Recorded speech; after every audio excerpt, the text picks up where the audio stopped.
Eu amo essa passagem que fala o meu, seu coração. Se está com a sua Bíblia, abre ela aí. Lucas 13, verso 1, a palavra fala: naquela ocasião, alguns dos que estavam presentes contataram a Jesus. Outros vão falar que foram a Jesus para contar a Jesus, dizendo o seguinte: contatando a Jesus que Pilatos misturara o sangue de alguns galileus com o sacrifício deles. Verso 2, Jesus respondeu: vocês pensam que esses galileus eram mais pecadores do que todos os outros por terem sofrido dessa maneira? Eu digo que não.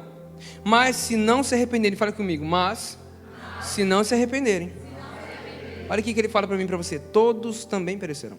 Ou vocês pensam que aqueles 18 que morreram quando caiu sobre eles a torre de Siloé eram mais culpados do que todos os outros habitantes de Jerusalém? Eu digo que não. Mas se não se arrependerem, todos vocês também perecerão. Feche seus olhos mais uma vez. Obrigado, Jesus, por essa noite.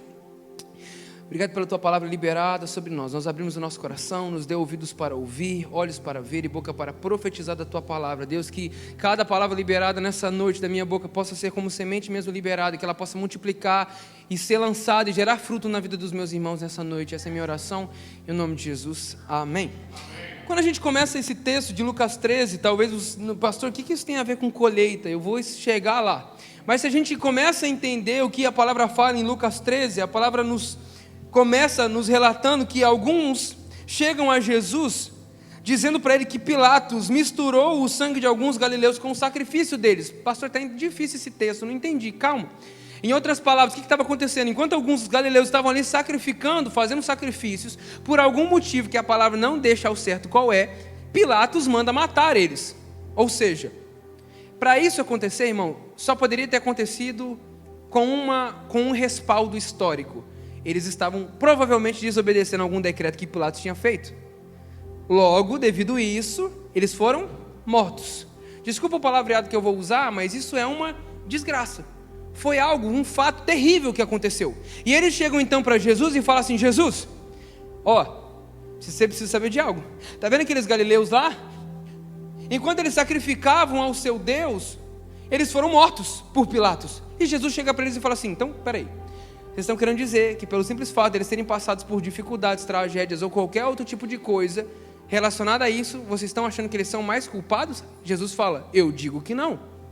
Mas se não se arrependerem, todos serão condenados. Jesus fala isso uma primeira vez. Daqui a pouco, agora, Jesus, nesse mesmo momento, ele traz à tona uma realidade que você só vai encontrar em Lucas capítulo 13. Esse relato da torre de Siloé você não acha em lugar nenhum mais na Bíblia. Mas em Lucas capítulo 13, no verso 4, ele fala, verso 3 e 4, ele fala a respeito da torre de Siloé.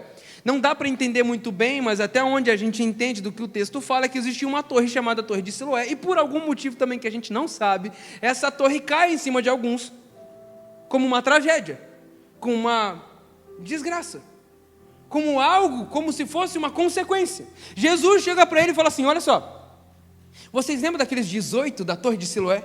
Por acaso eles eram mais culpados? Ele fala assim: eu digo que não. E ele dá a mesma resposta que ele deu num primeiro momento. Ele fala: mas, eu digo que não, mas se não se arrependerem, todos vocês perecerão. O tema dessa noite que Jesus traz para mim e para você, e ele vai agora relatar isso em uma parábola, porque Jesus é especialista em trazer revelações da maneira que a gente vai entender. Em outras palavras, ele sabe como falar comigo e com você. Hoje, pela parte da manhã, eu falei assim: Deus, eu estava com uma outra mensagem, irmão, que eu queria trazer, mas essa mensagem pulou no meu coração ontem, tanto que eu fico relutando, falo assim: será que eu prego isso aqui? Será que eu não prego? Mas é tão gostoso quando acaba um culto, alguém fala assim: nossa, pastor, essa mensagem falou tanto comigo, porque eu sei que é o que Deus quer falar, porque Deus vai falar com você do jeito que você sabe entender. Irmão, isso acontece comigo. Eu estou lá em casa, Deus fala comigo do jeito que eu vou entender. A Sam fala que Deus é paraibano, ele fala do jeito que ela entende. Mas o que eu quero que você entenda?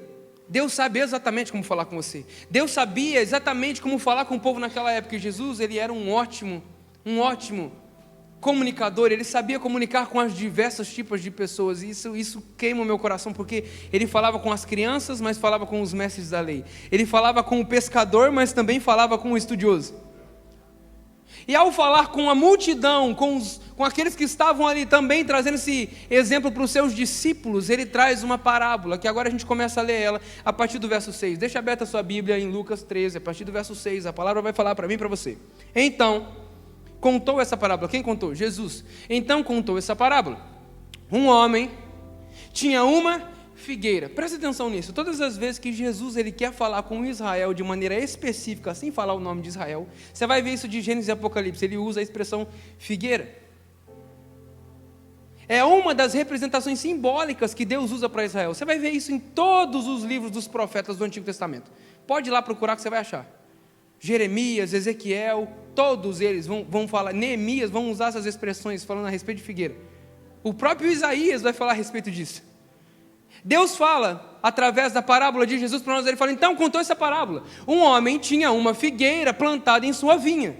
Ele começa a trazer um exemplo, olha, existe uma árvore, uma figueira, plantada em sua vinha. Ele foi procurar fruto nela e não achou fruto algum. Em outras versões ele fala, não achou fruto nenhum. No verso 7 ele diz, por isso, disse ao que cuidava da vinha, já faz 3 anos que venho procurar fruto nessa figueira e não acho. Ele então dá uma ordem, corte, por que deixá-la inutilizar a terra? Essa expressão é demais, porque se você vai ver na NVT, ele fala assim, por que a gente vai deixar na terra algo que é inútil?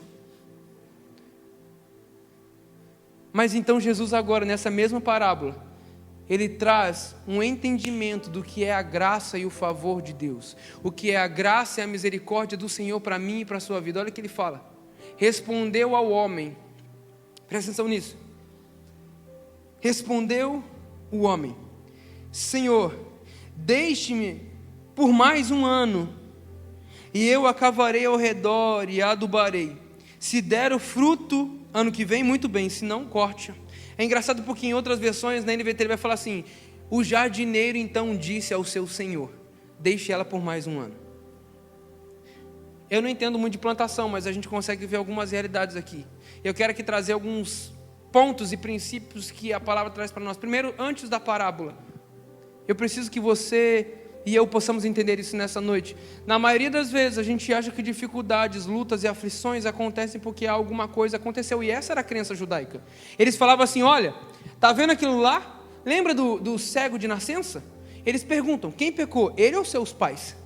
Porque eles acreditavam que o pecado era, sim, uma consequência passada de pai para filho, e por isso então esse acontecimento, essa causa terrível, desculpa a palavra mais uma vez, mas não tem outro, essa talvez uma desgraça que acompanharia a vida da pessoa, era por causa de alguma decisão, ou de algum pecado, ou de algo do tipo. Mas a gente esquece de uma realidade que o próprio Cristo fala para mim e para você, em João, capítulo 16, verso 33, João 16, 33, Jesus traz uma realidade que nós precisamos lembrar todos os dias. João 16, 33, a palavra fala, eu disse essas coisas para que em mim vocês tenham paz, neste mundo vocês terão aflições, contudo, tenham bom ânimo, eu venci o mundo. Jesus ele traz uma realidade clara para mim e para você, irmão. No mundo em que nós vivemos, a gente vai passar dificuldades. No mundo em que nós vivemos, vai ter porta fechada. Não, pastor, mas eu sou crente. Não é porta aberta o tempo todo? A gente ama cantar, né? A porta aberta é você, mas a fechada é você. Agora, quando a gente pega a porta fechada, a gente pega situações que fogem do nosso controle, realidades que a gente não imagina, nem estava esperando, a gente fala assim, É difícil, eu não estou falando que é fácil, mas é difícil a gente ser grato em meio a dificuldades. É difícil a gente ser grato em meio a problemas. É difícil a gente ver que é Deus agindo em todas as coisas. Não, porque Deus age em todas as coisas. Não, é em algumas, né, pastor? Porque tem umas que não tem como Deus agir. Em todas as coisas. Por isso a gente precisa lembrar disso. Não é porque Deus está com raiva de você, irmão. Não é porque Ele está molhando a sua praia. Ou algo do tipo. Quando a gente for lá para o céu, não vai ter mais problema. Fica tranquilo. A palavra fala que não vai ter mais choro, nem ranger de dentes. Pastor, eu não estou aguentando mais. Então deixa eu orar aqui pela sua vida, para você ir lá para o céu agora. Em nome de Jesus, leva Jesus. Porque lá não tem problema. Enquanto a gente estiver aqui na terra, a gente vai passar por essas realidades. problemas, lutas, dificuldades. Mas a gente precisa lembrar que a nossa luta não é contra a carne nem sangue, mas contra potestades e principados. Mas Jesus, ele deixa isso muito bem claro. Ei, tenha um bom ânimo, porque eu venci o mundo. Você tem noção que a palavra nos diz que o Filho foi aperfeiçoado em todas as coisas? O Filho. Em outras palavras, Jesus foi aperfeiçoado por meio das provações, por meio de lutas. Se o Filho foi aperfeiçoado, por que eu e você não passaríamos por dificuldades para também nos aperfeiçoar? Primeira realidade que Jesus traz, foi assim: ei, vocês acham que só pelo fato deles terem morrido dessa maneira, eu os amei menos? Eles são mais culpados? Eu digo que não. Mas se não se arrependerem, todos serão condenados. Mas a torre caiu. Nossa, pastora, foi um negócio assim, meu Deus, credo. Eu falo assim, você acha só porque a torre caiu? São menos amados? São mais culpados? Eu digo que não. Mas se todos não se arrependerem, eu acho legal porque Jesus, ele bota todo mundo no mesmo lugar. É rico, é pobre, é judeu, é grego, é o que tem entendimento, é o que não tem, é o que tem a revelação, é o que não tem. Ei, o que na verdade nós precisamos entender. O primeiro ponto é que, de fato, nós passamos pelo mundo e no mundo nós teremos aflições. Mas a segunda realidade que Jesus deixa clara é que todos nós precisamos viver arrependimento. Existe um ambiente, existe uma posição, existe um lugar de vulnerabilidade chamado arrependimento. E ao mostrar essa realidade para eles, todos nós precisamos de arrependimento. Porque se não se arrependerem, serão condenados. Sabe o que é lindo? E eu acho isso sensacional. Volta um pouquinho antes na sua Bíblia, no mesmo livro de João, mas em João capítulo 3. João 3, você vai achar em João 3, a partir do verso 7. Lucas, Lucas 3, 7. Lucas 3, 7 vai trazer uma realidade para mim e para você, que você também já conhece. Antes de Jesus, havia um homem, o nome dele era João Batista. Quem já ouviu falar dele? Isso, 2 pessoas, se você não sabe quem é João Batista, vem para o Carisma, você vai saber um pouquinho mais. Mas em Lucas capítulo 3, a palavra nos diz: João Batista prepara o caminho. É engraçado porque a mensagem não muda, irmão. A mensagem do Velho Testamento, a mensagem que João fala, a mensagem que Jesus fala, a mensagem que continua sendo pregada depois de Jesus é essa: ei, arrependam-se. Sabe o que João Batista fazia no meio do deserto? Batizava o batismo do arrependimento. Por isso, nessa noite, eu celebro a vida de cada um daqueles que desceram as águas, porque eles estão dizendo publicamente: ei, eu me arrependo da vida em qual eu vivia, eu não quero mais viver essa realidade, mas eu reconheço diante de Deus e dos homens, que a partir de hoje eu tenho uma nova vida em Cristo Jesus. O que João Batista estava fazendo é o seguinte: batismo de arrependimento. Se for para continuar vivendo a mesma vida, nem batiza. Se for para continuar, e vamos ler, para fazer mais sentido. Lucas, eu estou lendo João aqui, verso 3 de Lucas, capítulo 3, verso 7, a palavra João dizia às multidões que saíam para ser batizadas por ele: raça de víboras, quem deu a vocês a ideia de fugir da ira que se aproxima? Verso 8, deem frutos que mostrem o arrependimento. João Batista, ele fala assim: ei, existe algo que o Senhor tem preparado para nós. Uma vida de arrependimento, uma vida de entrega, uma vida de justiça. Mas isso só é possível se você tomar atitude de se arrepender. E essa atitude vai gerar em você frutos de arrependimento. Essa é a mensagem. Essa é a mensagem de João. Eu acho lindo porque João prepara o caminho. E esse era o propósito de João: preparar o caminho para aquele que haveria de vir. Quando Jesus chega, você já conhece essa história. João Batista fala: eis o Cordeiro de Deus, que tira o pecado do mundo, o qual eu não sou digno de desatar as sandálias dos seus pés. Quando Jesus chega para João, ele fala assim: ei, me batiza. João batiza Jesus porque Jesus se fez pecado em nosso lugar. Aquele que não conheceu o pecado se fez pecado para que eu e você pudéssemos ser livres em Deus. A palavra fala que João fala assim, não pode te batizar. Ele fala assim, tem que ser assim, João. Tem que ser assim.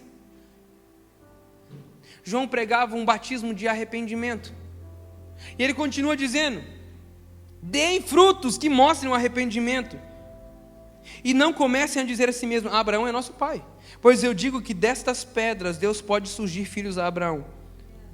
Olha o que ele fala no verso 9. O machado já está posto à raiz das árvores. E toda árvore que não der bom fruto será cortada e lançada no fogo. Eu estou falando para você de Lucas 13. Lucas 3. Jesus ainda nem tinha pregado a outra mensagem. Mas a mensagem continuava sendo a mesma. A mensagem continuava sendo a mesma. Ei, existe um lugar de entrega, de arrependimento. Jesus, eu preciso do Senhor. Eu preciso ser tocado. Eu preciso ser transformado. Isso era em Lucas 3. Em Lucas 13, que a gente acabou de ler, vamos ler de novo o que a palavra fala em Lucas 13, verso 6. Então contou essa parábola. Um homem tinha uma figueira plantada em sua vinha, foi procurar fruto nela e não achou nenhum. Por isso disse ao que cuidava, em outras versões do jardineiro, já fazem 3 anos que venho aqui procurar fruto nessa figueira e não acho. Corte-a, por que deixar inutilizar a terra? Respondeu o homem, Senhor, deixe-me por mais um ano, eu cavarei ao redor dela e adubarei. O batismo fala sobre arrependimento. Mas quando a gente olha para a resposta do jardineiro, e aqui eu quero que você abra o coração para o que eu vou falar para você mesmo. Eu nunca plantei na minha vida, mas eu acho que você deve ter plantado mais do que eu. Mas eu já vivi 2 realidades de plantação. A primeira delas é o feijãozinho que eu botei no algodão, botei água e ele ficou um negocinho desse tamanho. Não cresceu mais do que isso. Mas a segunda realidade que eu lembro, lá na minha casa, minha mãe ela tinha uma casa que tinha um terreno legal no fundo. E teve um dia, porque mulher gosta de planta, né, gente? E aí ela chegou assim e falou assim, eu quero fazer uma horta. E tá bom. E aí a gente chegou lá, só que a terra estava feia, era um terreno arenoso e não tinha muita coisa. Mas eu lembro que quando a gente estava com o nosso amigo lá, ele falou assim, não, vamos fazer a horta. Queria plantar alface, manjericão, cebolinha, essas coisas, gente, né? Que mãe gosta de plantar em casa. E eu lembro, cara, que uma realidade era necessária para que fosse plantado algo. Porque se hoje você pegar, eu te der uma sacola de sementes, pode ser a melhor semente do mundo, mas se você chegar no terreno do jeito que ele está, pegar a mão, encher ela e fazer assim, ó, sabe o que vai acontecer com as suas sementes? Nada. Porque não tem como semente ser plantada enquanto a terra continua do mesmo jeito. Ah, você não pegou ainda, eu vou tentar te explicar melhor. A primeira coisa que Jesus fala, ele não fala assim, eu vou adubar primeiro. Ele fala assim, não, eu vou cavar primeiro. Eu lembro que quando a gente estava lá em casa, e o moço estava lá com a enxada, ele batia no chão. Em outras palavras, ele feria a terra. Para ser plantado algo, irmão, sabe o que você precisa fazer com a terra? Ferir a terra. Você precisa cavar a terra. O que você está dizendo, pastor? Deus quer me ferir? Está repreendido em nome de Jesus, irmão. Não é isso que eu estou falando. Mas entenda o que eu estou falando. Para você poder lançar sementes, a terra precisa ser mexida. Não pode continuar do mesmo jeito. Não tem como você viver novas realidades se a terra continua sendo a mesma. Pastor, eu vim para a Lagoinha, para o Welcome to the New, para viver o novo. Você está tomando atitudes novas, deixando o Espírito Santo fazer o novo? Não. Então como é que você quer viver realidade nova, tendo uma vida antiga? Como é que você quer que Deus faça nova todas as coisas se você não está disposto a deixar o jardineiro pegar mesmo e começar a mexer na terra? Porque quando você começa a mexer na terra, irmão, sabe o que acontece? Tudo aquilo que estava lá embaixo começa a sair. Tudo aquilo que estava escondido começa a vir para fora. Mas vamos mexer na terra. Primeira realidade que o jardineiro fala para o dono da vinha: ei, me dá mais um ano. E como o nosso Deus é bondoso e longânimo, porque ele fala, já deveria estar na época da colheita. Quais áreas da sua vida você já deveria estar colhendo realidades, irmão? Porque vamos voltar a lembrar, Jesus não está falando apenas de uma árvore, ele está falando da nação, ele está falando do seu povo, ele está falando das pessoas que ele tinha chamado. Em outras palavras, ele está falando para mim e para você: ei, já era para o Neto estar dando esse tipo de fruto, já era para o Victor estar dando esse tipo de fruto, já era para o Sandro estar fazendo isso, já era para essa realidade estar acontecendo, mas por que não está? Corta! O jardineiro fala assim, não, corta não. Me dá mais um ano. Deixa eu mexer nele.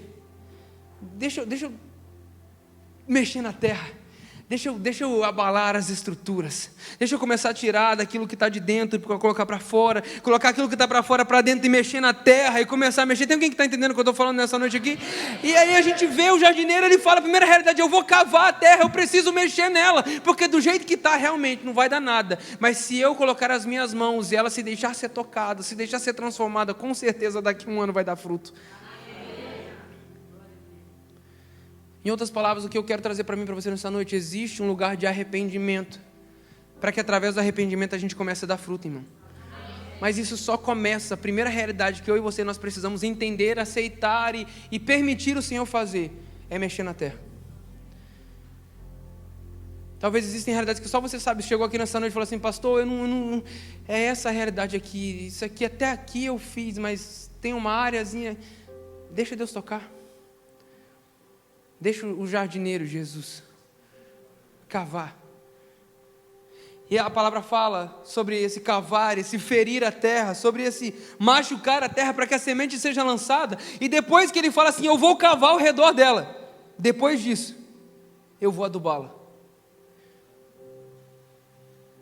Todas as vezes, eu volto a dizer, eu não sei muito sobre plantação. Se você souber mais, depois fala, pastor, você nem sabia, mas era isso aqui. E está tudo bem, eu acho massa demais. Mas eu lembro que o rapaz, depois de ter mexido na terra, ele jogou um saco de adubo, com realidades que a terra não tinha, mas também não estaria pronta para receber se não fosse mexida. Tem realidades dos céus, prontas para serem liberadas sobre mim e sobre você. Realidades que não existem mais. Pastor, está faltando fé, Deus vai liberar fé. Pastor, está faltando provisão, Deus vai mandar provisão. Pastor, está faltando sobrenatural, Deus vai mandar o sobrenatural. Mas para isso, irmão, o terreno precisa ser mexido. Nessa noite eu creio que Jesus está mesmo mexendo em realidades, transformando, mexendo nas estruturas, mexendo naquilo que estava parado, que parecia sem vida, para que Ele possa começar a lançar sementes, trazer realidades novas, para que nós possamos frutificar. É tempo de colher o sobrenatural do Senhor. Se é para Jesus, celebre mesmo o nome do Senhor nessa noite. Irmão, a terra precisa ser cavada, ela precisa ser adubada. Eu não sei você, mas tem áreas da minha vida que quando eu olho para essa palavra eu falo assim, Jesus, mexe mesmo. E não é fácil, irmão, dói. É fácil, né, pastor? Não é. Mas Jesus já falou, fica tranquilo. Eu estou com você. I'm gonna be with you. Gastei.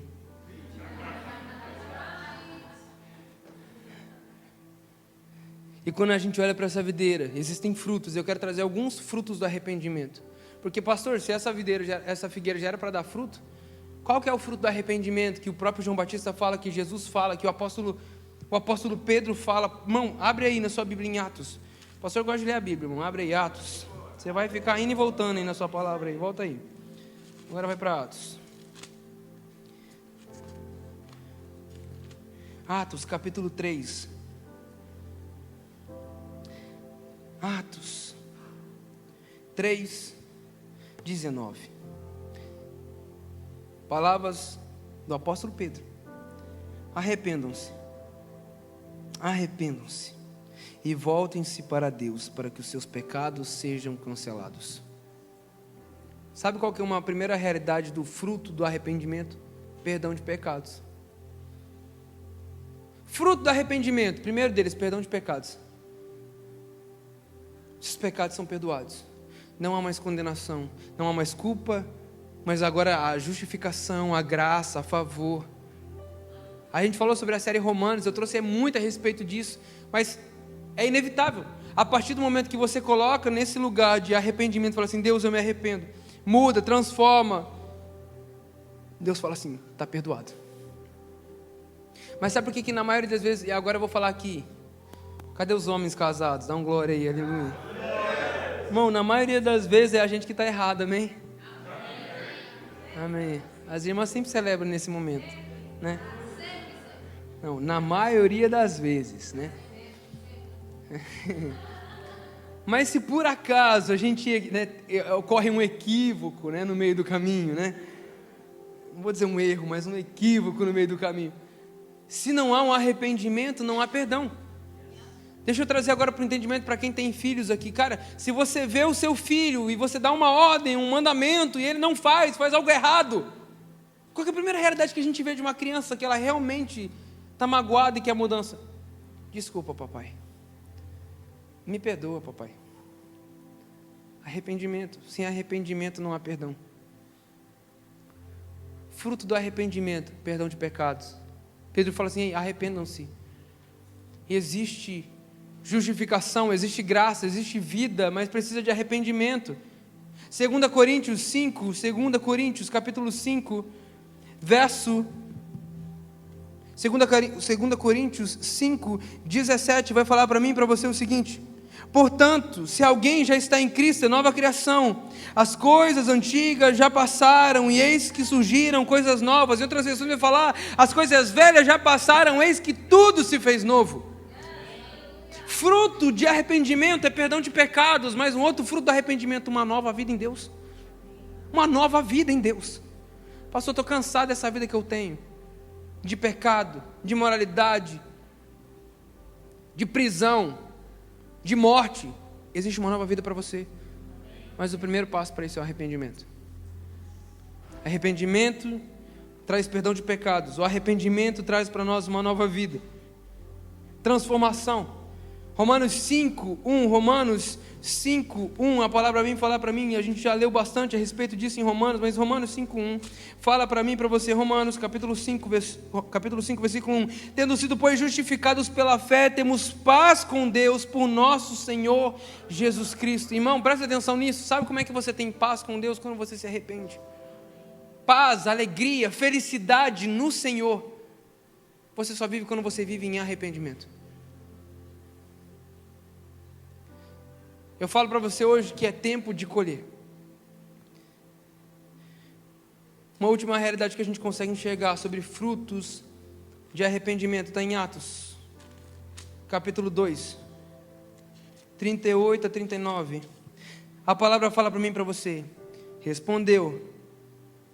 Pedro respondeu: arrependam-se, pois cada um de vocês seja batizado em nome de Jesus Cristo para perdão de pecados, e receberão o dom do Espírito Santo. Pois a promessa é para vocês, para seus filhos e para todos aqueles que estão longe, para todos quantos o Senhor, o nosso Deus, chamar. Sabe uma realidade que a gente vê ao longo da história que é inevitável? Todas as vezes que Deus fez algo grandioso na terra, com homens e mulheres cheios do Espírito Santo, foi quando o arrependimento reinou no meio do seu povo. Todas as vezes, ou melhor, deixa eu melhorar minha frase, todas as vezes que Deus desceu com avivamento sobre um povo ou sobre um tempo, foram realidades de arrependimento. Pastor, mostra para mim na história. Vou mostrar para você. Avivamento do Pentecostes, primeiro século da igreja. O grande avivamento que aconteceu no século 8, o segundo grande avivamento que aconteceu no século 8 ao século 9, o avivamento no país de Gales, 1904 a 1905. A palavra fala para mim e para você, a gente vê isso na história, a gente vê essa realidade. Deus usa um jovem chamado Evan Roberts para pregar a respeito do arrependimento de pecados. A história nos mostra que mais de 100 mil pessoas são tocadas no país de Gales, e aquele país é incendiado quando as pessoas começaram a entender a respeito de arrependimento. Uma nação é tocada quando há arrependimento. Vou falar de novo para você. Uma nação é tocada quando há arrependimento. 1906 a 1915, avivamento da Rua Azusa. William Seymour, você já ouviu falar a respeito disso? Califórnia. Um jovem negro, cego, sem estudo, que num galpão como esse, começou a pregar sobre arrependimento. E o poder do Espírito Santo desceu sobre aquele lugar e pessoas foram batizadas. Sabe o que aconteceu nesse lugar? Cura, sinais e maravilhas, só que a gente esquece disso. Preguei isso a respeito disso na semana passada. A gente quer ver cura, sinais e maravilhas, mas isso é apenas uma consequência, um resultado de uma vida com o Espírito Santo, porque é inevitável. Se você vive uma vida de arrependimento, de remissão de pecados, de graça em favor de Deus, os sinais acompanharão aqueles que creem. É inevitável. É inevitável. Quando nós estamos no centro da vontade de Deus, realidades sobrenaturais acontecem. O avivamento de 1907 na Coreia do Norte. A palavra nos mostra que quando esses jovens se juntaram na Coreia, a história nos mostra, em 1907 começou uma confissão de pecados e uma reunião de oração e rapidamente se espalhou. Estavam todos ali orando, crendo, declarando. Momento de oração. Não tinha um louvor bonito, irmão. Às vezes você vem para a igreja para escutar um louvor, uma palavra. Você quer receber. Me dá. Mas nessa noite o Espírito Santo fala para mim e para você: eu quero um coração quebrantado, um coração rendido, arrependido.